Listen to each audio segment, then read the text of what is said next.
Bonjour, je suis Sophie Ricard et bienvenue au Bulletin de nouvelles Max Info du 13 novembre 2014. En manchette cette semaine, bilan des pannes électriques qui ont touché Saint-Maxime-du-Mont-Louis, le CLD de la Haute-Gaspésie lance une campagne de mobilisation, suivi auprès de la sécurité civile sur les indemnisations suite à l'ouragan Arthur, nouveau service de formation offert par le Centre d'accès communautaire Internet à Saint-Maxime-du-Mont-Louis. Bonne émission.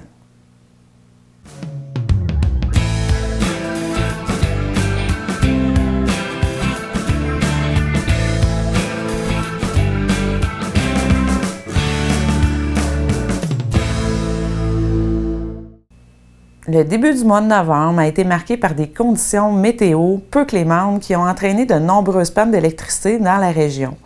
Nous avons contacté Hydro-Québec afin de faire un bilan des récentes pannes sur le réseau électrique. Pour une deuxième fois en autant de semaines, de nombreux abonnés ont dû conjuguer avec des pannes d'électricité. Le dernier épisode qui a plongé dans le noir la totalité de la municipalité de Saint-Maxime-du-Mont-Louis est survenu en marge de la tempête qui a traversé la région dans la nuit du 7 au 8 novembre dernier. Mme Geneviève Bugeaud, conseillère aux relations avec les milieux pour Hydro-Québec, nous dresse un bilan des récentes pannes. C'est une dépression accompagnée de vents violents qui a passé sur le nord de la Gaspésie les 7 et 8 novembre dernier, puis ça a provoqué vraiment beaucoup de pannes sur notre réseau. Au plus fort de l'événement, vers 3 heures du matin, le 8, on avait près de 5800 clients qui étaient privés d'électricité. Pour la Haute-Gaspésie comme telle, c'est à peu près 4500 clients à un moment ou un autre qui ont eu un impact, là, mais pour la plupart, ça a été des courtes pannes, des clins d'œil, des choses comme ça. Pour le secteur de Saint-Maxime-du-Mont-Louis, Rivière-à-Claude et Mont-Saint-Pierre, on a eu à un moment donné 335 clients qui ont été en panne pendant plus de 15 heures. Pour le secteur de l'Anse-Pleureuse Gros-Morne, on a eu plusieurs pannes. On a eu 7 pannes qui ont privé d'électricité 506 clients pour une durée de plus de 10 heures. Puis il y a même eu 47 clients qui ont été privés d'électricité là, pendant plus d'une journée. Au total, pour la Haute-Gaspésie, on avait une quarantaine d'interruptions qui ont été enregistrées. En fait, c'est que il y a eu beaucoup de vent, puis la neige était très collante, alors ça fait que des arbres ont touché ou ont même tombé sur le réseau. Alors ça a causé des dommages à plusieurs endroits différents, ce qui fait qu'on a eu besoin de beaucoup d'équipes. On a des équipes qui sont venues du Bas-Saint-Laurent et de Chaudière-Appalaches pour prêter main forte aux équipes de la Gaspésie.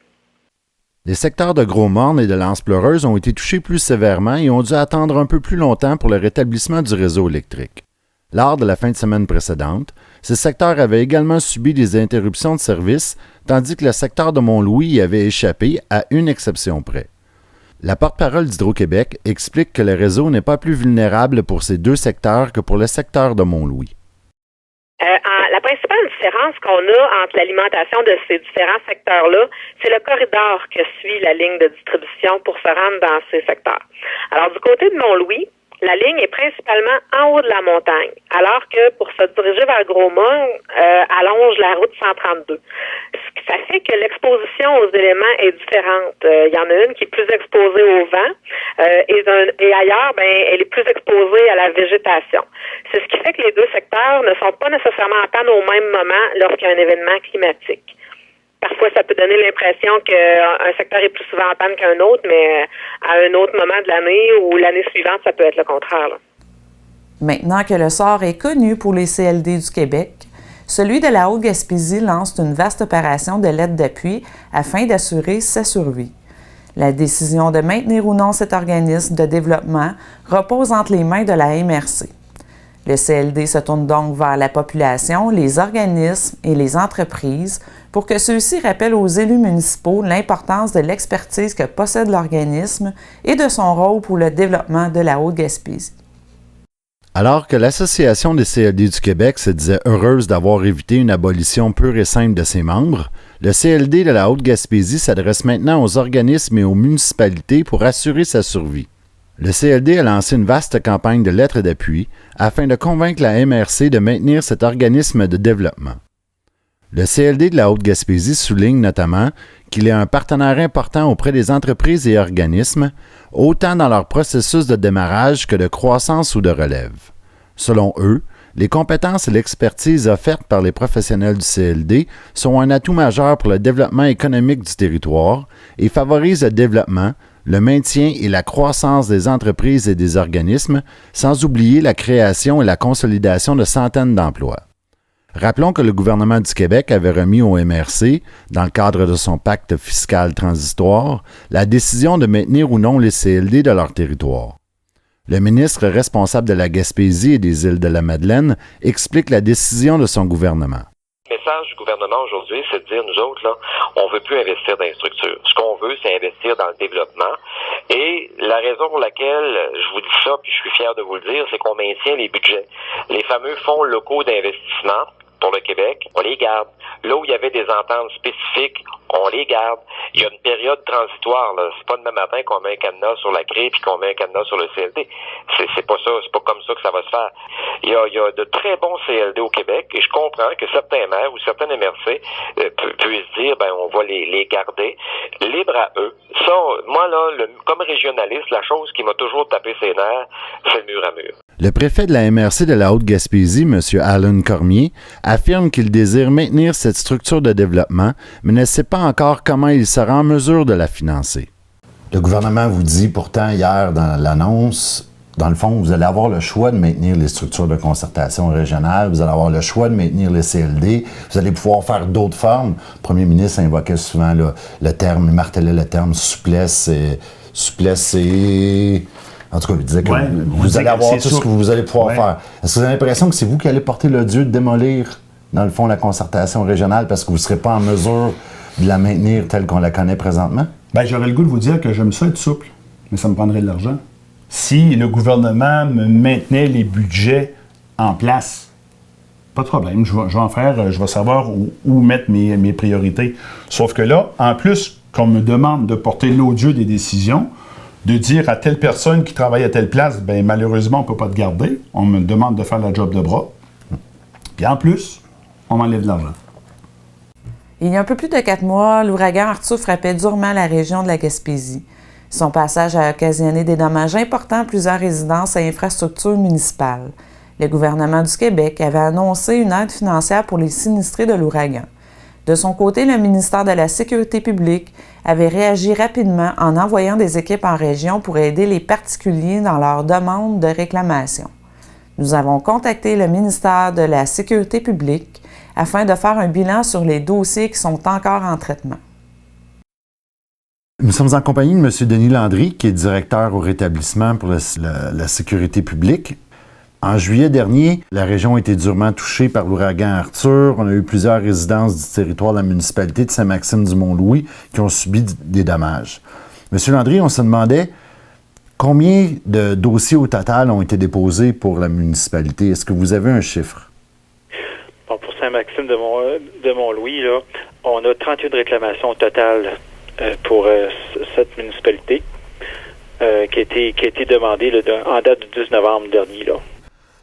Est-ce qu'il y a de ces demandes-là qui sont considérées comme étant closes ou c'est encore en cours de traitement?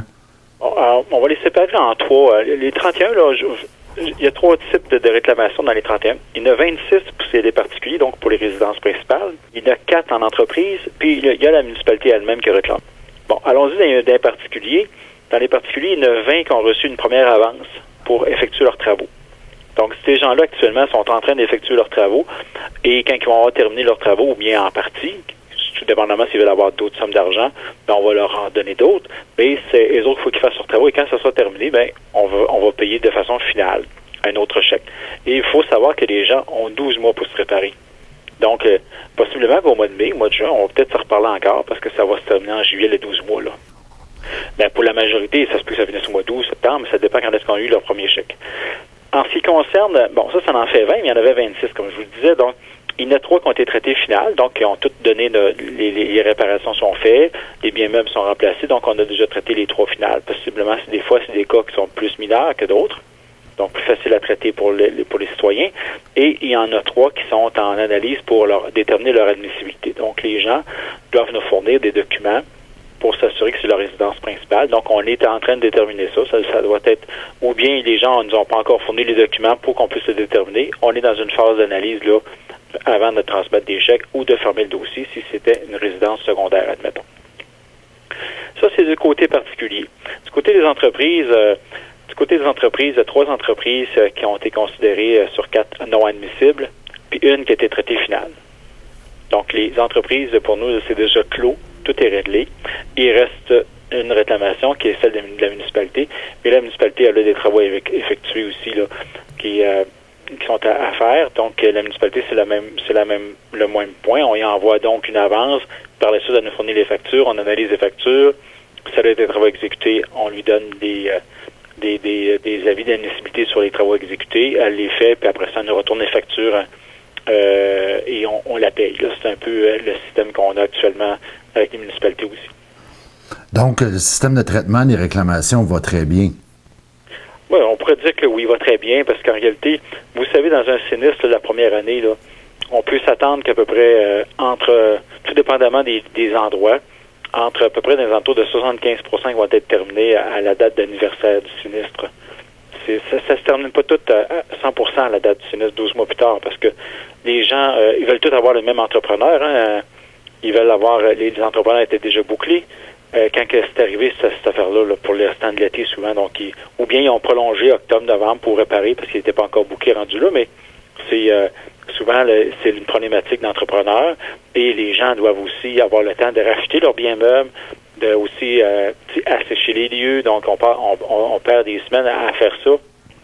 Et après ça, faut être capable de nous envoyer toutes les factures puis compiler tout le kit. Puis des fois, il y en a même que, comme vous pouvez comme qu'on fait souvent au Québec, c'est souvent on fait les travaux nous-mêmes. Donc si on prend pas l'entrepreneur, on fait les travaux nous-mêmes, ben c'est plus long, hein. On travaille la fin de semaine là-dessus, puis hop, c'est une fin de semaine, hop, il pleut, on travaille à l'intérieur du sous-sol, des fois, hop, il pleut pas, il fait soleil, on travaille à l'extérieur. Donc on va selon notre temps de disponibilité, et ça, c'est plus long. Donc là, c'est vraiment plus long. Le froid est commencé. Donc ceux qui n'ont pas eu le temps de faire leurs travaux avant l'hiver, ils vont compléter ça rendu au mois de mai, juin, et puis des fois, ils n'auront pas le temps de terminer en dedans d'un an. Je vous remercie beaucoup, M. Landry, mais juste avant de terminer, je voudrais profiter de l'occasion de vous avoir en ligne, juste pour vous féliciter parce que l'intervention de votre ministère a été très rapide là, suite à l'incident. Vous êtes déplacé en région pour venir des séances d'information et les gens pouvaient aller vous consulter là, directement. Là, vous aviez de vos collègues qui étaient ici présents là, à l'Hôtel de Ville de Saint-Maxime de Mont-Louis pour accompagner les gens dans la préparation de leur réclamation. Bien, je vous remercie beaucoup pour les félicitations. Et puis, j'en profite en même temps pour, peu importe quand ça arrive, vous savez, nos équipes se déplacent régulièrement sur les lieux pour rencontrer les gens, pour les aider à remplir les formulaires. Puis quand on voit qu'on est apprécié comme ça, ça veut dire que notre système fonctionne. Oui, je peux vous dire que c'était un des commentaires qu'on nous a fait, que les gens étaient heureux de vous avoir sur le terrain. Je vous remercie beaucoup, M. Lévesque. Excellent, mais merci beaucoup, M. Landry. Merci, bonjour. Au revoir. Au revoir. Le Centre d'accès communautaire Internet Gros-Morne-Mont-Louis offre un nouveau service de formation à domicile. Les formations porteront sur l'initiation à l'informatique. Patrick Lévesque a rencontré Emma Desjans, la nouvelle personne ressource de l'organisme qui donnera des formations. Nous sommes heureux de rencontrer Emma Desjans du Centre d'accès communautaire Internet, le CACI, là, pour Mont-Louis et Gros-Morne. Vous êtes la toute dernière de l'équipe et on est ici pour parler là, un peu d'un nouveau service que le CACI va offrir. Vous m'aviez dit tantôt, vous allez offrir des formations au niveau de l'initiation à l'informatique. Pouvez-vous nous en parler un peu? Exactement. Je suis en train de montrer une formation qui s'adresse vraiment aux gens qui ont très peu ou pas du tout de connaissances en informatique. Donc, ça va vraiment de la base là, de comment ouvrir un ordinateur, comment se familiariser avec Windows, les fenêtres, tout ça. Puis aussi de se créer des comptes email, de comment naviguer sur Internet, la base, là. Puis tout ça adapté aussi aux besoins des gens qui voudront suivre la formation parce que c'est à l'individuel. Ah, c'est bien. Et vous me disiez aussi, là, avant qu'on rentre en ondes, que c'était à domicile. Vous pouvez même vous déplacer directement chez quelqu'un puis apprendre, que la personne puisse apprendre sur son propre ordinateur. Pourquoi c'est important d'aller chez les gens? Bien, c'est important parce qu'en fait, la formation s'adresse surtout aux personnes âgées, aux gens à mobilité réduite, puis donc des gens qui peuvent pas toujours se déplacer à un endroit parce qu'ils n'ont pas de véhicule ou parce que c'est l'hiver ou peu importe. Puis d'apprendre sur son propre ordinateur, ça permet de vraiment bien se familiariser avec son outil de travail, puis de là, être capable de bien se pratiquer. Est-ce qu'il y a des coûts liés à la formation? Non, la formation est gratuite, donc il n'y a pas de raison de ne pas en profiter. Elle est offerte à tout le monde du territoire du Cassis, c'est-à-dire de Saint-Maxime, de l'ensemble du territoire de Saint-Maxime-du-Mont-Louis. De Saint-Maxime-du-Mont-Louis à Gros-Morne. Moi, je peux me déplacer au besoin dans toute la municipalité. Justement, comment on procède pour s'inscrire à ces ateliers-là? Exactement. Donc, il va avoir une feuille au Café La Marée, une feuille d'inscription où vous pouvez mettre votre numéro de téléphone, votre nom, puis nous, on va vous recontacter. Sinon, il y a aussi un numéro de téléphone qui apparaît au bas de l'écran, avec lequel vous pouvez appeler et laisser votre message. Puis, je vais commencer à faire des rendez-vous là, à partir de la semaine prochaine, là, de planifier tout ça. Donc, Mais on vous remercie beaucoup. On espère que les gens vont profiter de l'opportunité que vous leur offrez. Puis, je suis sûr que les gens vont pouvoir bien apprendre comment fonctionne leur ordinateur. Ben, merci beaucoup. merci beaucoup.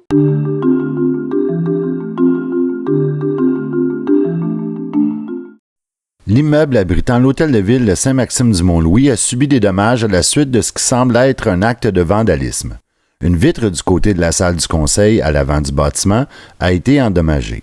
De plus, la toilette publique adjacente à l'hôtel de ville a également été vandalisée.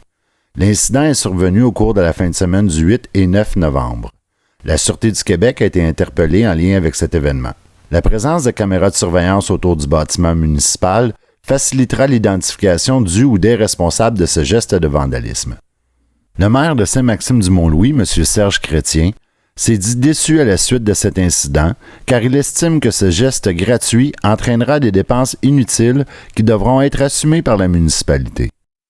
L'hiver s'installe tranquillement et avec lui arrive la fin de la période transitoire menant à l'obligation d'avoir des pneus conçus spécifiquement pour la conduite hivernale.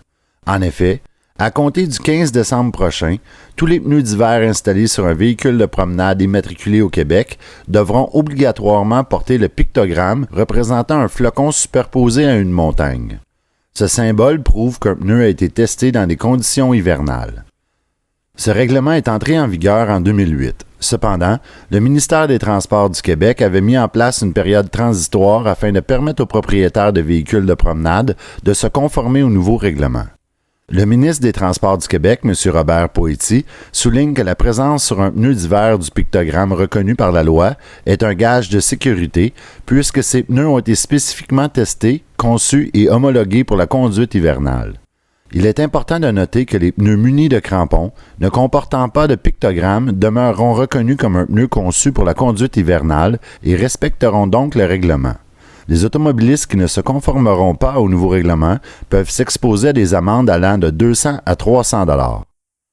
On peut obtenir plus d'informations sur les modalités applicables en matière de pneus d'hiver et connaître les différentes exemptions en consultant le site du ministère des Transports au www.mtq.gouv.qc.ca.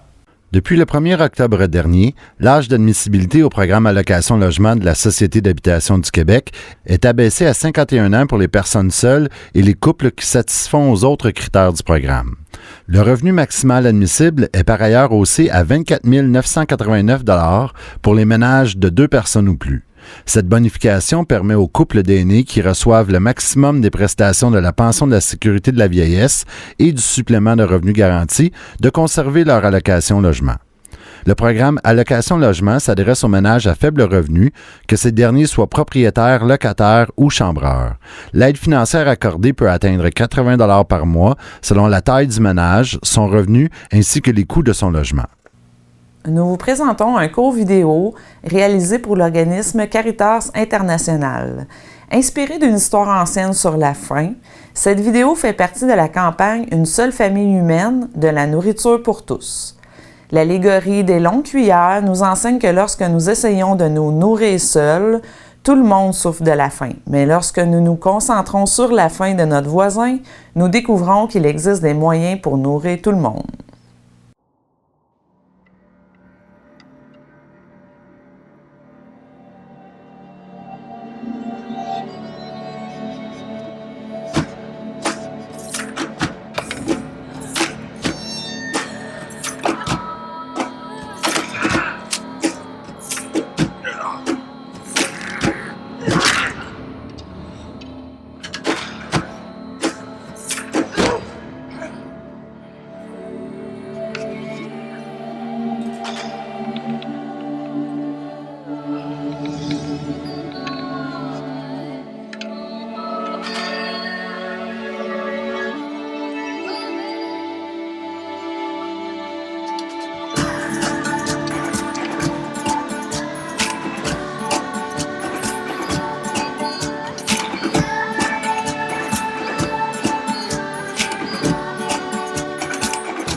À l'agenda communautaire cette semaine. La municipalité de Saint-Maxime-du-Mont-Louis désire remercier spécialement Annie-France Letourneau pour les nombreuses heures de bénévolat au service de la bibliothèque de Mont-Louis. Elle désire également souligner que le service continuera d'être assuré selon l'horaire habituel jusqu'à la restructuration du comité biblio. Céliane Mimo vous invite à venir jouer au badminton tous les lundis à 19h au gymnase de l'école de Mont-Louis. Inscrivez-vous en communiquant avec elle au 418-797-2155, 797-2155. Adolescents et adultes, soyez au rendez-vous.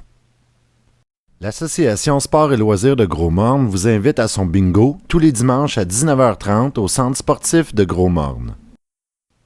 Ne manquez pas le télébingo de Télésoleil ce lundi 17 novembre à 18h30. Le premier tour ordinaire 4 coins 150 $, deuxième tour tour du Free 125 $, troisième tour carte pleine 300 $. Le télébingo de Télésoleil sur les ondes du Canal 4. Ne manquez pas le film Un rêve américain, présenté dans le cadre du Cinéma Les Jamais Vus à la Maison de la Culture de Sainte-Anne-des-Monts, ce mardi 18 novembre à 13h30, ainsi que le mercredi 19 novembre à 19h30. La Maison de la Culture de Sainte-Anne-des-Monts vous présente l'exposition Les 8 grands moments du calendrier celte par Marie Hudon. L'exposition se tiendra jusqu'au 22 novembre à la Maison de la Culture de Sainte-Anne-des-Monts. Le comité des finissants de l'école Saint-Maxime organise une cueillette de bouteilles qui aura lieu le 22 novembre dès 9h. Les finissants du secondaire passeront chez vous afin de ramasser les bouteilles vides afin de financer leur bal. Si vous êtes absent, vous pouvez laisser les bouteilles à l'extérieur. Télésoleil vous invite à son assemblée générale annuelle qui aura lieu le mercredi 26 novembre à 19h à la salle du conseil municipal de Mont-Louis. Cuisimère vous invite à profiter de 2 journées de dégustation qui auront lieu le samedi 29 novembre et le dimanche 30 novembre. Lors de ces journées, vous pourrez déguster les charcuteries de la mer et profiter de nombreux spéciaux sur une variété de filets de poisson. Uniprix est fier de s'associer au marché de Noël de Mont-Louis qui aura lieu le 30 novembre prochain au centre Jude Drouin de 10h à 16h. Le marché de Noël de Mont-Louis, la place idéale pour trouver vos cadeaux de Noël faits à la main en Gaspésie. La Maison de la Culture de Sainte-Anne-des-Monts présente l'exposition Simplement Fusain, réalisée par Luce Fauché. L'exposition aura lieu du 6 novembre jusqu'au 5 janvier. Si vous avez des nouvelles, des commentaires, des suggestions à nous transmettre, veuillez nous contacter à Télésoleil, soit par la poste au casier postal 37 Mont-Louis G0E1T0, soit par courriel à télésoleil@globetrotter.net ou soit directement au bureau au 1 1er Avenue Ouest à Mont-Louis. La date de limite de tombée est le mardi midi. Ce bulletin de nouvelles est aussi disponible sur le site de Télésoleil au www.télésoleil.com dans la section Bulletin de nouvelles. Nous vous laissons sur des images du 5 à 7 dégustation d'huîtres qui a eu lieu le jeudi 13 novembre dernier à l'espace culturel de la Pointe-Sec de Mont-Louis en collaboration avec les Délices de la mer de Sainte-Anne-des-Monts. Nous vous remercions de votre attention et à la semaine prochaine.